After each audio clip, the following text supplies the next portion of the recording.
What's up, YouTube? If you're new to my channel, hi.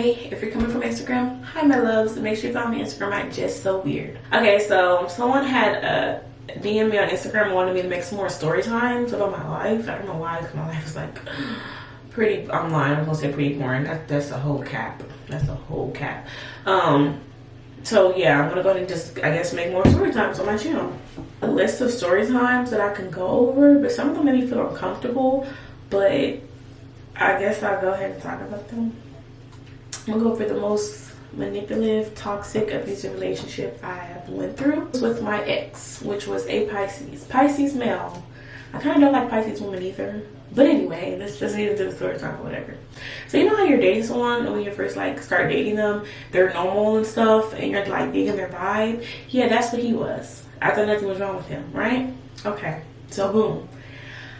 He just started showing signs. And my mom always told me if a man talks about another woman or his ex all the time, it makes it seem like she was the problem. 9 times out of 10, he was the problem.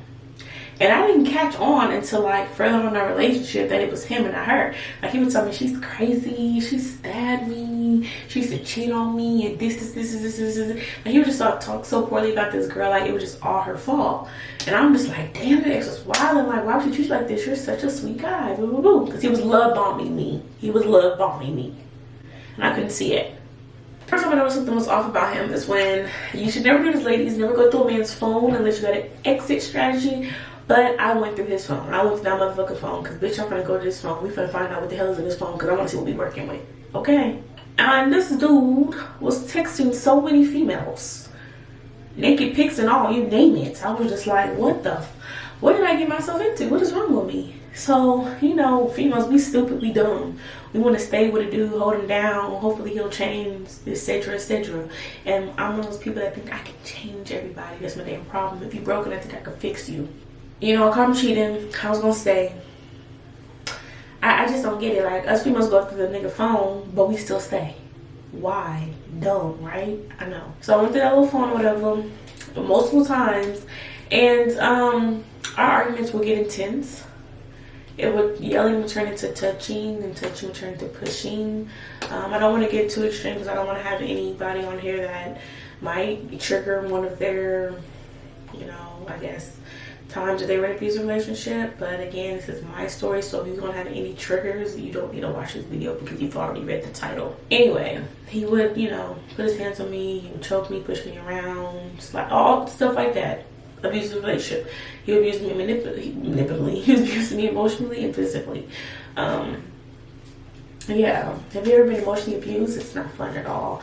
He would just make me feel like low and less of myself all the time. Made me feel like that he's the only one that I needed and the only one that I could find. I wouldn't be able to find no better than him. All I had was him. That's how he would make me feel. I felt like, after a while, I felt trapped in my own fucking relationship, in my own house. Like, you know, when you're in a relationship like that, it's not so easy to leave. People think it's so very easy to leave. It's not. Until you've been in that situation, you would understand why women can't just get up and leave. Number one, they're scared of their abuser. Number two, you get this weird attachment to them, which is very weird that you don't want to leave because you're comfortable.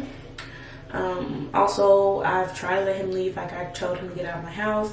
They won't leave. And it's very scary when you're already scared of them. So it's sad that I used to have to leave my own house to go to a safe haven, a safe place, because I couldn't get him out of my home, no matter what I did. And, you know, those of you that when I opened up a little bit on Instagram about it, those of you were like, tell the cops, don't tell us on social media. But that's the first thing I did was tell the cops. I'm on social media to bring awareness, to let people know that they're not the only ones going through what they're going through, and let them know that they're not crazy, and to show them support. So I don't know why y'all would think the first place I would run to is social media. No. And sometimes people do go to social media, they can also get help that way. Other people can see their status or post and help them get at their situation, you know, by taking legal action. But I've already done those steps. And if you must know, certain states, usually all states, don't really take abusive relationships seriously. Women get treated so poorly. Usually 9 times out of 10, the man gets a slap on the wrist and goes on about his day, which is not fair. But that's usually how it goes when the man just constantly harasses the woman or stalks her after the relationship has been over with, after she calls the cops numerous times and makes numerous reports and nothing ever happens, so the woman kind of starts to give up. And usually it seems like they don't step in until something bad happens, which is really terrible. But yeah, so please stop coming to me on social media saying don't come here first, why you want social media, go to the cops. Sweetie, that's been done. See, you haven't been in this situation, so you would not know, so that was you have to keep my mouth closed. Eventually with me, like, I'll give you 1,000 chances, but I will eventually get tired of you. And that's how I was in the stage of getting tired of him. I didn't want to be around him. My body was rejecting him, literally rejecting him. And after a while, I was just like, just making excuses. And when I finally did get him on my house, go live with somebody else, that was step one. That was a relief. But the problem was Lane, where he was still coming to my house, or coming by my house, or coming to spend the night at my house. And I was still trying to get that part completely off. And it's very hard, like I said, and when you're with someone like that, you get this weird attachment to them. So it's kind of hard to break it when you know it's a very toxic cycle, but you have to break it. It's very hard to break bad habits. You would know. You drink soda all the time and you try to break drinking soda to drink water or Gatorade or juice.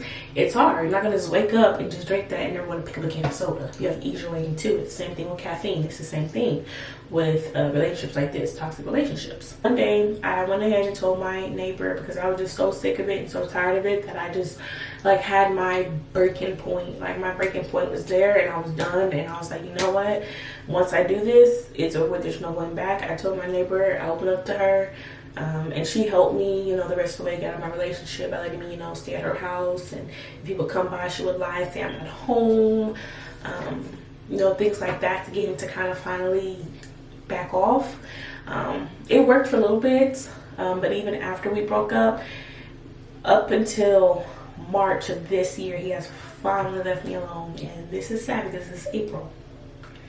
So yeah, we broke up in August of last year, and this is now March of this year where he finally left me alone. It's a lot. When you get yourself involved in that, it's hard to get out. And when you first are in it, you can't notice it, because when you're with a narcissistic person, even if they're not abusive, if you're in a toxic relationship and the person is a narcissistic person, they can also love bomb you and trick you. And you have to be careful. You have to watch out for signs, because sometimes it can feel like, oh, this is love at first sight. Oh my God, he's so sweet. Just him, he's the one. And after a while, you start noticing, and you're just like, what? And once you start noticing, it's too late, because they've already reeled you in. They've already done their hard work. And they will also, like, one day cherish you. I love you so much. Like, you were just, I just want to beat you, want you to be my wife. Selling you all these trips, and the next day they're just like bothered by you. What do you want? Why are you all up on me? Leave me alone. You're being clingy.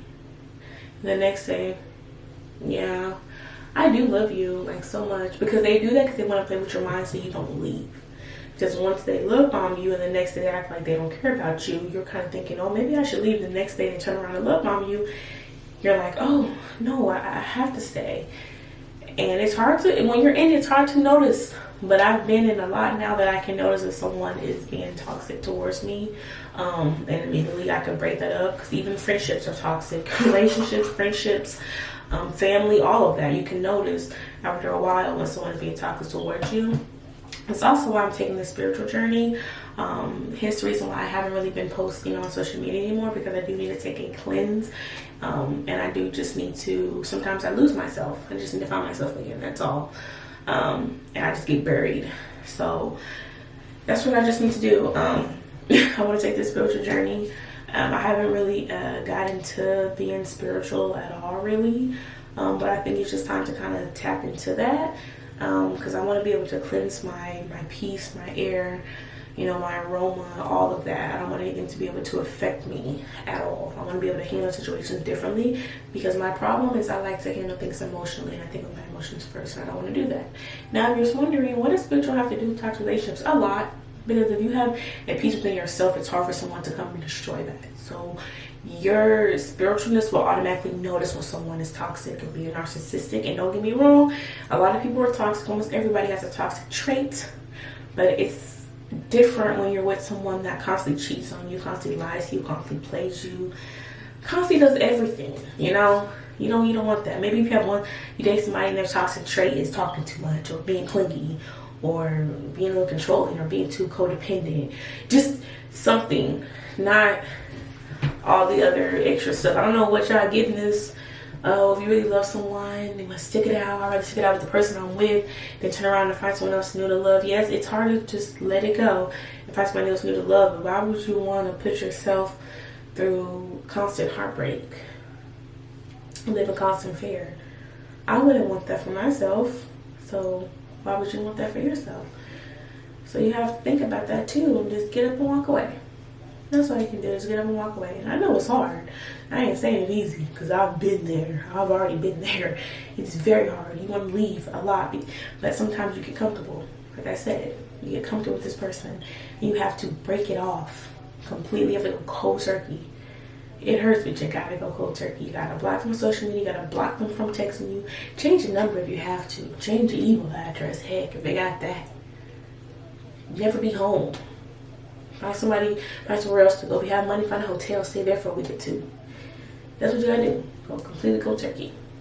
Now, in my next story time, I think I want to talk about a time where one of my exes tricked me to go to the hospital with him to find out the baby was his. Yeah, I'm telling you, my life is crazy. I've done some crazy wild stuff, baby. But bye guys, I love you. I'll see you next time when I post a story time. I'm trying to post them consistently, but again, I am making a young human.